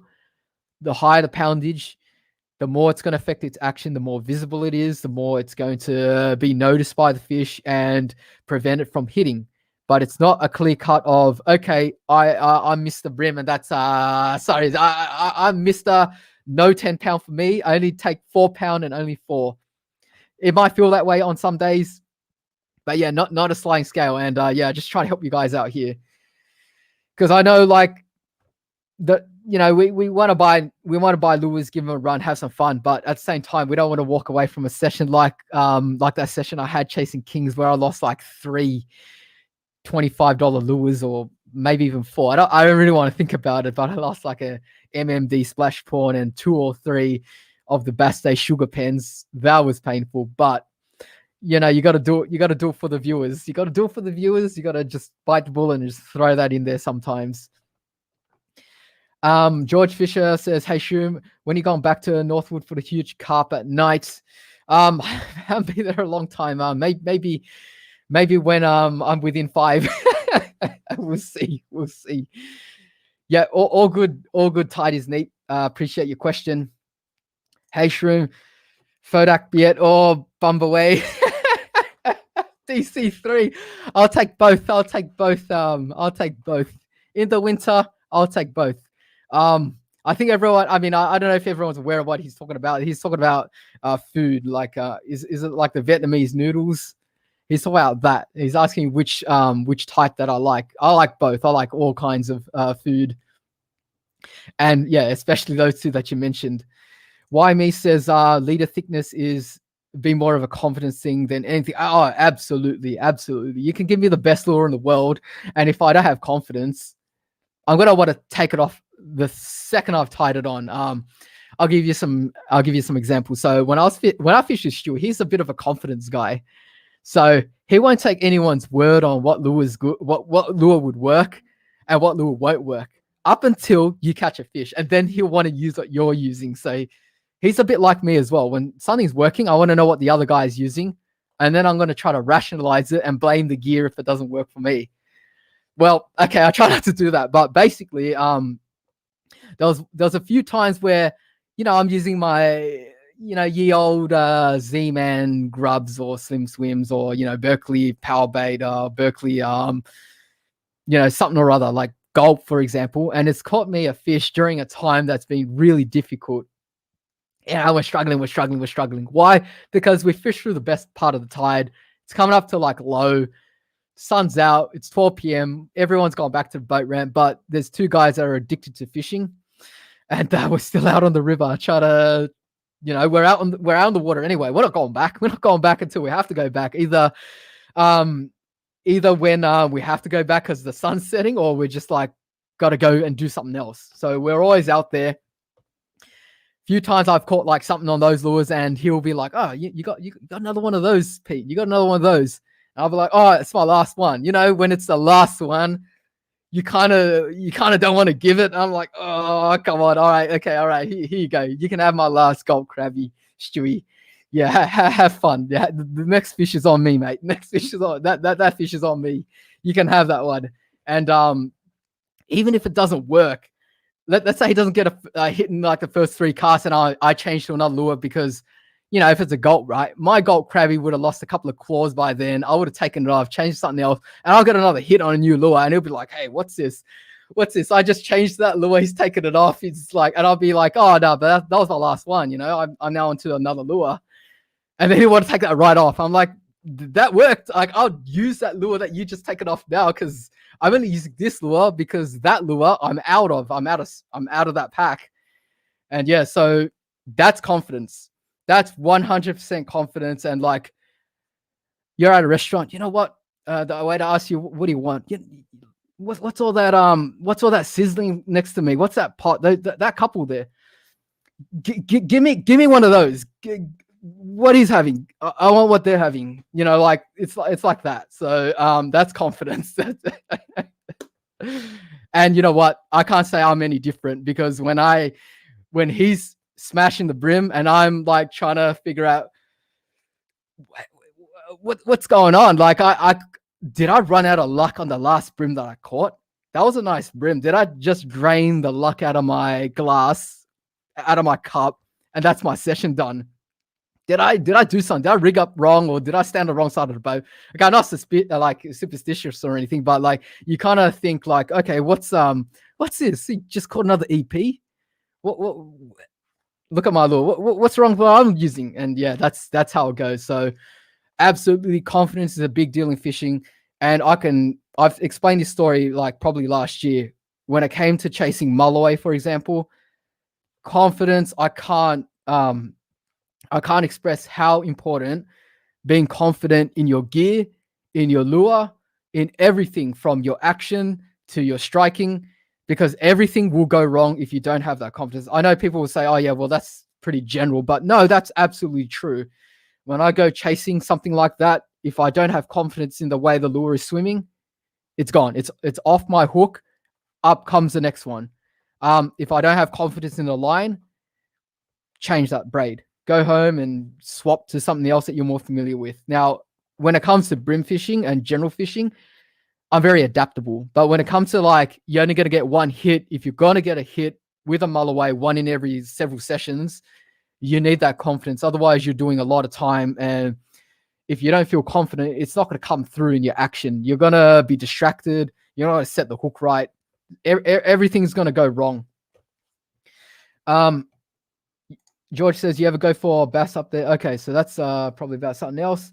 Shane says, any chances, Shroom, you can do a vlog after lockdown, fishing at local Parramatta Weir? Wouldn't mind seeing how you go fishing deep in Parramatta River. Yeah, I was actually supposed to do something down that way in the summer, but it just didn't match up with my schedule and the times, and obviously with the health situation now, it's preventing me from doing that. But there was a time when I think, if a lot of people here would have watched my previous live streams, they'll know there was at one stage I was saying the upper rivers were fishing quite well. And that was when I was supposed to like kind of head up there, because I knew that was performing extremely well. Down in the middle of the system, wasn't seeing any action. But at certain times of the morning and tides, every person that I saw that was fishing up there got a nice bag of brim, flathead, and estuary perch. So that's what was happening up in the Para. Up near the weir and down towards halfway, that upper section, somewhere around there, everywhere around there. But say from Gladesville and lower, which is where I was putting time in, because I was hoping to run into pelagics, for example. Yeah, it wasn't happening, because if you didn't run into those schools of pelagics, I didn't see any brim. I didn't have the gear, or I wasn't really targeting them, so I was in a spot that wasn't really going to see huge numbers of that kind of fish. All right, guys, we want to do a couple more questions. SW Fisher says, George's River special. Yes, that's right. I got a new emote thanks to Fishbait Sydney. I think it was here earlier in the evening. So he designed that one. So thank you very much. So George's River special, something unique to my channel, because only I could be catching such horrendous rubbish once every couple of videos on the Georges without fail every time I'm there, I guess. George, my Ninja Way says, thoughts on carp, rod, and reels. You know what? My carp combo, I actually was using like a graphite rod at some stage, which isn't very smart, because what happened was my friend hooked up to a nice carp, started shouting in the middle of the night saying, yep, on, and you can hear the drag just peeling on his Shimano, what's it called? What's it? Yeah, so he had a Shimano something or other at about $100. I forgot the name. It's not the Symmetry, the Nasky. That's it. His Nasky. My ears are tuned to that, because he always used that reel. His reel was peeling, and he just said, "Yep, fish on," or "I'm on," and I was like in the dark. I was about 10, 15 meters away. I came running, and obviously that's not very smart of me, and I tripped over. Rod came flying down, and the rod tip on my Generation Black snapped. Yeah, so that's how it goes. So ever since then, I bought a composite. I forgot the name. I think it's called a Silstar. Yeah, Silstar Crystal Blue in 3 to 5 kilogram. It's not the one that's got the clear tip. So, because I got a lot of friends who are like carp connoisseurs, right? They target the carp. They said, oh, Shroom, get this one. This one's good. I recommend this one. I've used this, and this, and this. This is the one you want. This is the one. This is the one I want. This is the one I'm going to buy next. Or this is the one that my friends got, and I can't get over how it's just appropriate for the fishing we're doing. I got one of them, and 3 to 5 kilogram. I think it was a 6'6", so it's quite short. 6'6", so people kind of shy away from the short rods, but it's done the damage for me. I caught my PB carp on that off surface spread at night, and it was 85 centimeters. So yeah, and that's caught like plenty of fish in the 70s since as well. I haven't come close to one of the 80. I think the best I've done is like a high 70s. Nothing in the 80 except the 85. So that was incredible. Grinchinator says, Shroom, have you ever been barra fishing or ever caught one? If not, would you like to? I'd like to do it. I have caught barra. I've caught probably like a handful of barramundi up in Weipa, Queensland. So, you know, right at the tip, if you check on the map, there's a little town. It's like a mining town. They mine bauxite. Everywhere around there's red. So when you fly over in the little, I think the twin engine plane, I think it was, you look around you, it's just like red rock, red dust everywhere. You land and then you think, oh geez, there's nothing here except like water and like sand. And then you get down and it's like everyone's wearing a fishing jersey everywhere you go. It's incredible. And I think the first several days, I don't think anyone really got any barramundi because we're kind of fishing like towards like the more open waters. So we're getting all kinds of other species. But towards the end of the trek, we moored the houseboat in one of the creeks. Yeah, and that's when I started catching quite a few barramundi. They kind of look like catching mulloway. They look like a mulloway in the water. So I got a bit of joy out of that. And you know, a few times I had some user error. They've got really sharp gill rakers, and they just shake and they slice that leader when they're doing this. It's amazing.